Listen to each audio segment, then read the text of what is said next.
No here, no peace, this is Seven Sons bitch. Every day I'm dying, every day I'm dying, every day I'm dying, I'm dying every day, hey. Bonjour, bienvenue à tous, ici Nevran et Kalda dans cette vidéo qui sera la première d'une longue série. Du moins on l'espère. On fera une analyse et plusieurs atroces spoils de séries et nous parlons aujourd'hui de Game of Thrones.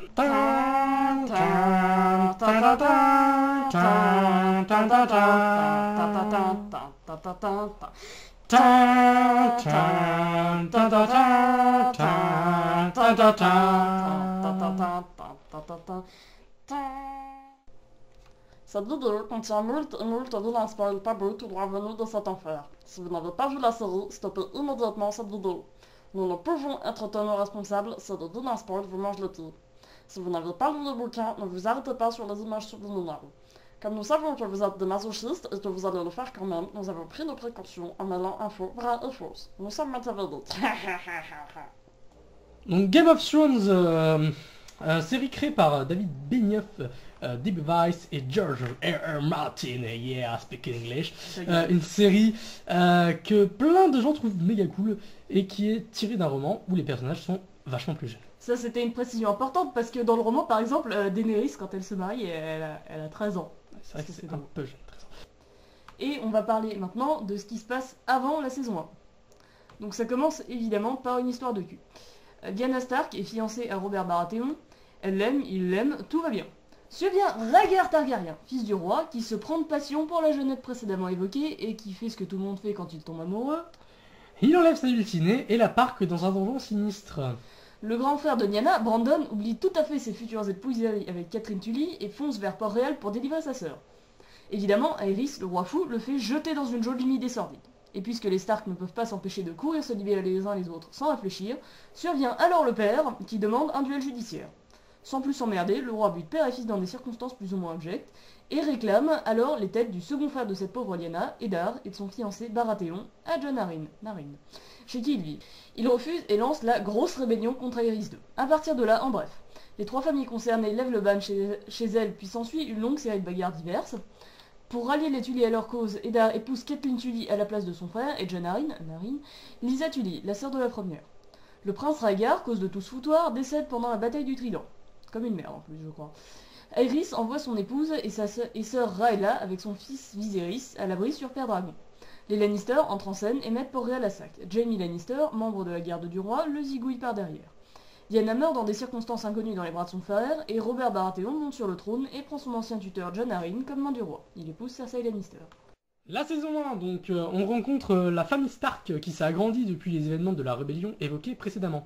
Par ordre de naissance, Robert, dit Rob, un peu gendre ou le fils parfait, parfaitement chiant comme personnage. On a ensuite Sansa, un peu bru, parfaite, parfaitement chiante aussi, suit ceux qui commencent à être rigolos, à savoir Arya et Brandon, dit Bran. La première est une pure petite sauvageonne, mauvaise comme une teigne, donc génialissime, et l'autre un avorton accro à la varap, un peu désobéissant, carrément désobéissant. On a également le plus jeune de la portée, Rickon, à moitié autiste, et on vous précise, Rickon ne sert à rien. Apparaît aussi le pupille des Stark, Theon Greyjoy, qui est un gros enfoiré selon moi et un type un peu perdu selon Nevran. Chacun son point de vue. On conclut avec le petit Snow, le bâtard de Ned, qui est un très très fort potentiel badass. A noter que chacun des petits Stark, en comptant le petit hors-série Snow, possède un louveteau apprivoisé. Au début de la saison, Jon Arryn, meurt dans des circonstances douteuses, ce qui pousse le roi Robert Baratheon à monter dans le nord chercher son vieux copain Stark pour en faire sa main. Il accepte et conçoit les préparatifs alors qu'il s'apprête à aller s'installer avec ses deux filles à Port-Réal. Le petit Bran escalade dans une tour alors qu'il avait promis à sa mère de pas le faire, attrape la reine Cersei et son frangin occupé à copuler sauvagement en haut. Jaime le pousse et il s'écrase au sol. Il en sort vivant mais paraplégique. De son côté, Jon Snow part pour la garde de nuit, accompagné du frère des deux sinistres individus évoqués plus haut, le nain Tyrion, dit le lutin. Malgré tout, Eddard Stark prend la route vers la capitale avec Sansa et Arya. En chemin, la louve de la cadette, Nymeria, attaque le prince héritier de Joffrey. Cersei craque totalement et exige que la bête soit abattue. Ainsi que Lady, celle de Sansa, qui entre nous s'approche plus du brave chien de salon que du faux. Toujours est-il que Ned cède et tue Lady lui-même. Dans un moment qui rentre dans mon top 10 des moments les plus gros de Game of Thrones. Entre-temps, Bran est victime d'une tentative d'assassinat. Il est sauvé par son loup, Été, et sa mère. Cette dernière reçoit une lettre de sa sœur, la femme de Jon Arryn, Narine. ta gueule, qui affirme qu'il n'est pas mort de cause naturelle. Ceci et son enquête sur la tentative d'assassinat dont fut victime son fils la pousse à aller aussi à Port-Réal.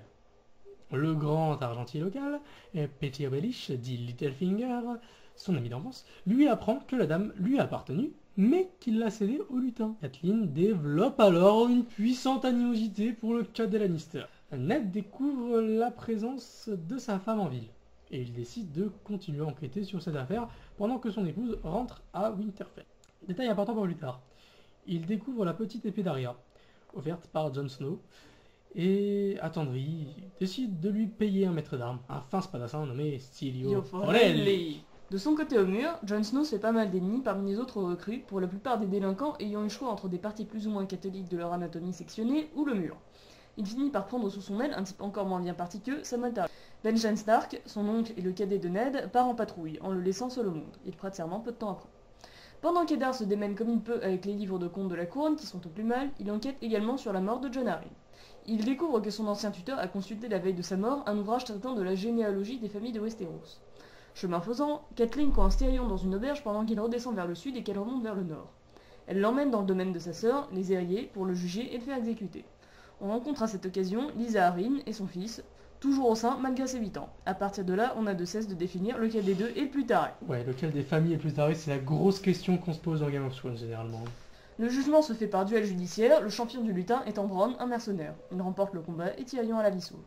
Pendant ce temps, Bran essaie une nouvelle selle qui devrait lui permettre de se chevaucher à nouveau.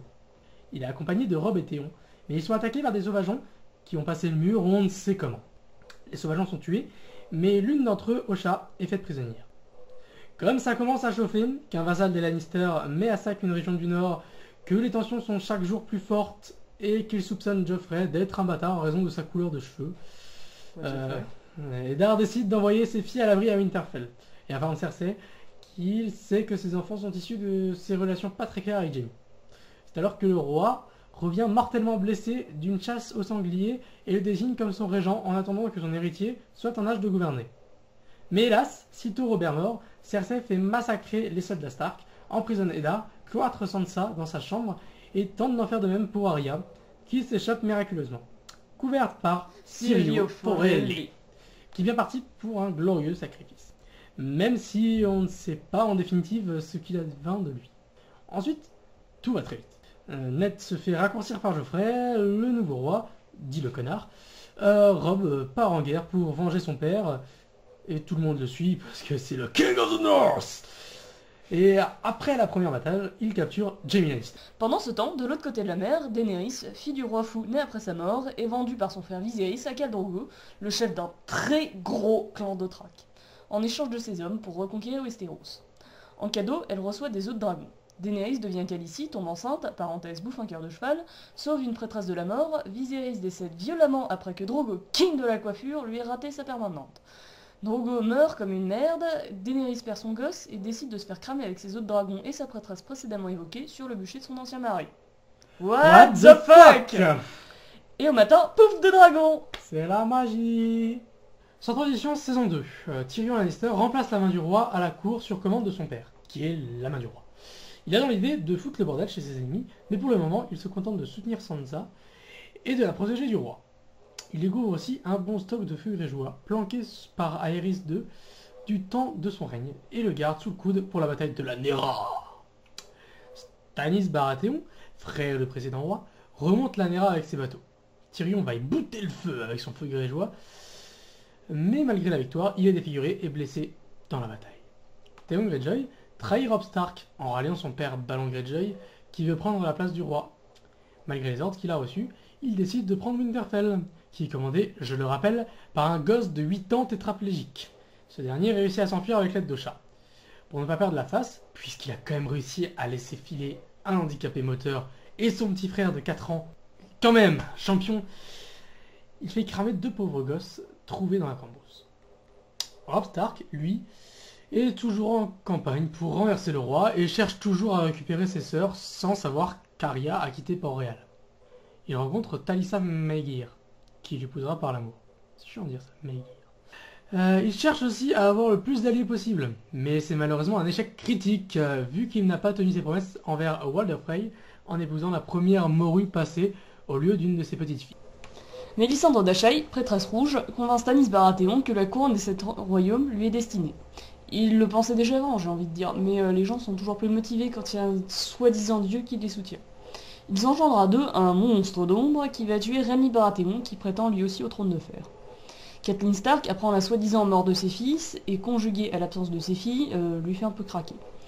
Elle envoie Brienne de Torte, ancienne garde rapprochée de Renly Baratheon, désormais au service de Catelyn, les récupérer contre le retour de Jaime Lannister à la cour, jusque-là prisonnier de Robb. Et ce, sans autorisation de son cher fils, qui n'aurait évidemment pas été d'accord. Arya s'est enfuie de Port-Réal grâce au recruteur de la garde de nuit et se fait passer pour un garçon. Elle voyage avec d'autres jeunes et Gendry, bâtard du roi Robert. Il court un grave danger car Cersei et les Lannister font assassiner tous les bâtards du défunt souverain. Un soir, les soldats du roi les attaquent et Arya délivre les prisonniers dangereux qu'ils transportaient pour mieux se défendre. Mais les soldats gagneront et rapporteront les survivants à Harrenhal. Un des captifs est en fait un assassin, qui, en reconnaissance de sa libération et de celle de ses camarades, promet à Arya qu'il tuera 3 personnes sur sa commande. Arya, reconnue en tant que fille par Tywin Lannister, se fait engager comme servante. Elle donne le propre nom de l'assassin pour faire pression sur lui et le force à l'aider à s'échapper. Il cède évidemment. Bran Stark fait des rêves étranges, où il entre dans la peau d'été, son loup. Il est en fait un change-forme. Ou change pas, on sait plus. Ou un change-forme. Capable d'entrer dans la peau des bêtes. Alors que Théon le cherche à travers tout le nord, il est en fait caché dans les catacombes de Winterfell, avec Osha, Hodor, qui a un simple d'esprit qui le porte sur son dos. Ouais, on fait des destriers plus impressionnants, mais bon, Hodor il a la classe. Et le petit Rickon qui sert à rien. Jon Snow patrouille de l'autre côté du mur, avec une quantité impressionnante d'autres gardes de la nuit, dans le but d'empêcher Mance Rayder de passer au sud. Il doit un jour tuer une sauvageonne, Ygritte, mais elle s'échappe et elle fait prisonnier Jon Snow. Il est pas doué quand même. Daenerys Targaryen arrive avec son peuple dans la cité de Quart. Et c'est là que ça se gâte, mais correctement. Elle se fait voler ses dragons, ses servantes se font dézinguer. Elle va chercher ses dragons dans l'hôtel des non-mourants et elle y boucle le feu. Elle découvre que son aîné Xaroxoan Taxos, nanana, je sais pas comment ça se dit, l'a trahi et elle y boucle le feu. Bon, en fait, elle l'enferme dans son À propre toi log. aussi, on va y bouter Ouais. le feu. Ah, et Joffrey Martell Sansa tout le long de la saison, sous prétexte qu'elle est issue d'une famille de traîtres. Le pire, c'est qu'au final, il est fiancé à Margaery Tyrell et que sa précédente fiancée passe à la traite. Saison 3. Jon Snow est admis par les sauvageons. Et surtout par Ygritte. Et il se la tape. Ouais, il se la tape, GG Jon Snow. Vu qu'il est accepté comme étant des leurs, Mance Rayder l'envoie escalader le mur pour venir ouvrir la porte à la grosse armée qui attend derrière. Mais Snow change d'avis au dernier moment, et il se taille bien vite, se faisant au passage sévèrement criblé de flèches par son ex, qui aime pas trop qu'on lui brise le cœur. Tyrion Lannister commence à pétocher à propos de sa sœur, puisque c'est à cause d'elle qu'il a failli mourir durant la bataille de Lanera, et qu'il se tape une méga cicatrice en travers de la gueule. Il a la ferme intention de récupérer les terres de son père après sa mort, étant donné que Jaime ne peut hériter, pris par son serment au manteau blanc, mais Tywin refuse. Il lui ordonne donc d'épouser Sansa, chose qui, par truchement d'héritage, fera de lui le maître de Winterfell à la mort de Robb. Shae, la maîtresse de Tyrion et servante de Sansa, s'inquiète pour la petite otage à propos de Petyr Baelish Littlefinger, qui se rapproche d'elle. En effet, il lui fait miroiter de l'emmener voir sa famille par un bateau si elle le souhaite, mais ses intentions sont plutôt mauvaises. Elle est promise à Loras Tyrell, l'ex de Renly, je le rappelle. Donc ça risque de pas trop rigoler sur le plan sexuel, même si sa belle famille l'aime bien. Hein. Et finalement, sous les ordres de Tywin, elle épouse évidemment Tyrion. Mais c'est tout de suite mieux. Ouais. Il est mage tout petit et contrefait, mais au moins il est hétérosexuel. Marjorie cherche et réussit à se faire aimer du peuple. Cersei se met à la détester cordialement, Marjorie, car Joffrey l'aime, et elle a donc plus de pouvoir sur lui. Arya, Gendry et Tourte, un petit gros, continuent leur route. Ils croisent celle de la fraternité sans bannière qui les garde avec eux et les mène dans une auberge où la petite Stark est reconnue par le limier, un ancien guerrier tout moche au service du trône de fer, qui fait maintenant sa vie de son côté parce qu'il s'est taillé pendant la bataille de la Lanera tellement il a flippé. Il révélera la véritable identité de la fillette. La fraternité veut la rendre pour une rançon et Tourte reste à l'auberge. D'aucuns diraient que c'est pour se débarrasser de lui, mais quand on connaît un peu le personnage de l'auteur, tu sais que s'il avait vraiment voulu ne pas avoir à s'en embarrasser, il l'aurait simplement buté. Attendez-vous donc à un retour de tourte en version badass, je pense. Le limier se fout sur Latchgull avec Beric Dondarrion, chef de la fraternité. Il le tue, mais le mort se relève. Pour la 6e fois, paraît-il. Avant de gueuler à la nécromancie, fermez-la et écoutez un peu pour voir. Et ce donc grâce à Tauros de Myre, prêtre rouge. Comme Mélisande, si vous suivez. Tiens, d'ailleurs, celle-là se pointe pour emporter Gendry. Il a du sang droit et visiblement ça a des pouvoirs chelous. Robb Stark arrive à Harrenhal. C'est désert car Tywin a fait buter tous les prisonniers et a levé le camp. Tant pis, de toute façon, le père de Catelyn vient de canner et ils vont à ses funérailles. On apprend alors que Talisa est enceinte. Ça rappelle à Robb qu'il a un peu trahi sa promesse à un de ses alliés, et il décide de se réconcilier avec Walder Frey, qui demande à ce qu'Edmure Tully, je sais pas comment on dit, se marie avec une de ses filles. Le jeune roi du Nord assistera au mariage de celui-ci. Et là, c'est un guet-apens, et un gros. Sur la chanson Reigns of Castamere, Talisa se voit poignarder au ventre à plusieurs reprises. Walder Frey fait canarder tout le monde à l'arbalète, depuis une mezzanine, au-dessus de la grande salle dans laquelle il se trouve. La dernière scène, c'est Catelyn qui est égorgée par derrière. Voilà, les noces pourpres. The Red Wedding. Arya s'enfuit, mais elle est ramassée par le limier. Il veut la rendre à ses parents, mais en arrivant au domaine de Frey, il constate la boucherie qui vient de se dérouler, et Arya repart avec le limier. Elle fait toutefois son premier mort quelques jours plus tard.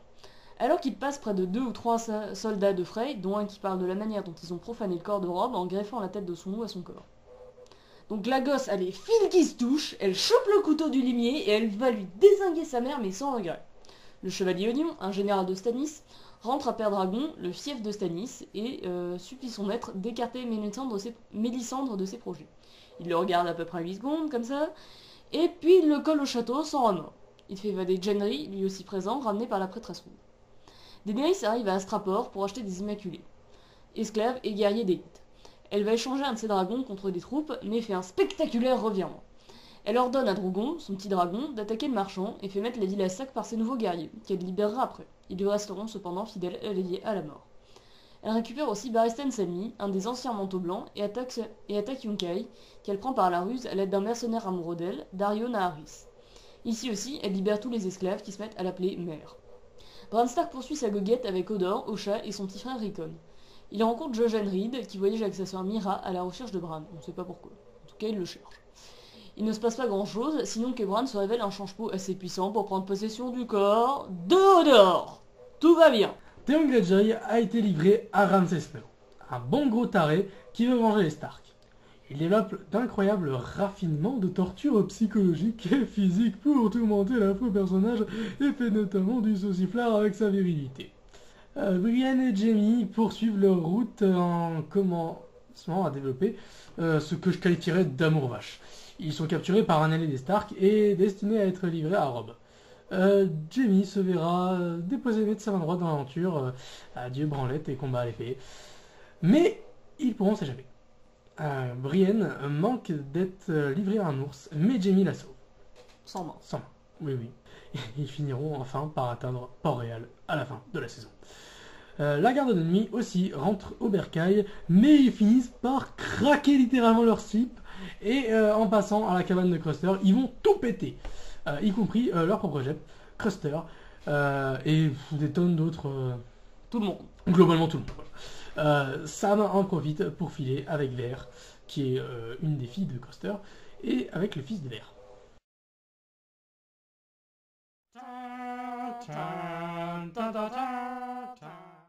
Je sais que vous êtes ici. Non, c'est pas nous.